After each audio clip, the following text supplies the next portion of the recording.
Alors, bonjour à tous ceux qui me suivent sur cette chaîne. Aujourd'hui, je vais vous parler très rapidement dans cette introduction, de ce qu'on appelle la, euh, la cristallisation fractionnée. Alors, la cristallisation fractionnée et la différenciation. Alors, donc, mais dans cette introduction, nous allons parler de l'ordre de cristallisation.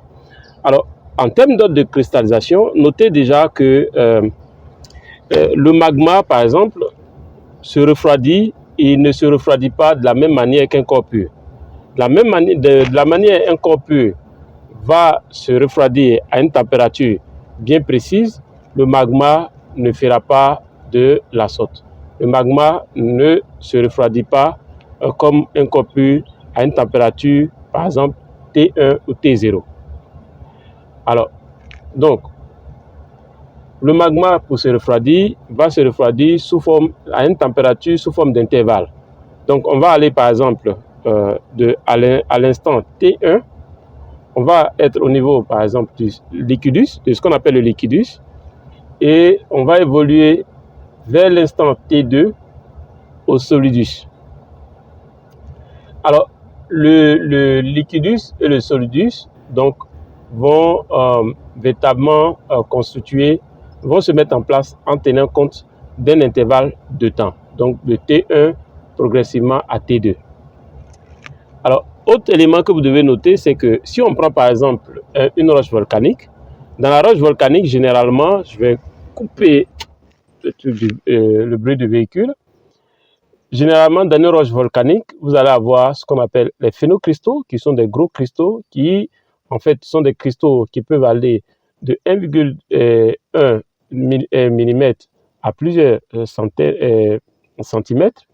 Par contre, vous allez avoir aussi dans le magma ce qu'on appelle les microlithes, qui sont généralement de petite taille et sous forme de paillettes. Donc, sont sous forme de paillettes. Et tout ça va baigner dans ce qu'on appelle je dirais, une sorte de pâte sous forme de verre. Donc, la lave, le reste de la lave va se mettre en place sous forme de verre. Alors, lorsque vous prenez le mélange, si vous voulez, de microlithes et de verre ou de lave sous forme de verre, constitue ce qu'on appelle la mésostase. Et ce que vous devez noter, c'est que, et je l'ai déjà dit, les phénocristaux sont dus au fait que ces cristaux-là se mettent en place en profondeur. Donc la cristallisation va se mettre en place en profondeur lors de la montée du magma. Par contre, les microlithes ils sont beaucoup plus petits parce que ils vont se mettre en place. Qu'est-ce que j'ai dit? Les phénocristaux se mettent en place en profondeur. C'est ce qui fait que ils sont bien gros, leur forme caractéristique, enfin, ils vont être plus gros. Par contre, les microlithes, ils sont plus petits parce qu'ils vont se mettre en place beaucoup plus tard lors de la montée du magma où le magma va progressivement se refroidir. Donc, pour me résumer, le microlithe et le magma ne se refroidit pas de la même manière qu'un corps pur. C'est-à-dire, il ne se refroidit pas à une température temps. On va dire, à telle température, tel élément passe sous cette forme, devient dur, par exemple, devient solide. Non. Le magma, ça va être sous forme d'intervalle. Ça va partir de T1 à T2, par exemple. Et sur l'intervalle de T1 à T2, vous allez passer du liquidus au solidus. Et on a aussi dit que si vous prenez, par exemple, on a pris l'exemple d'une roche volcanique. Une roche volcanique, on va avoir dans la roche des phénocristaux. Ces phénocristaux sont dus au fait que ces cristaux se sont cristallisés, sont mis en place en profondeur.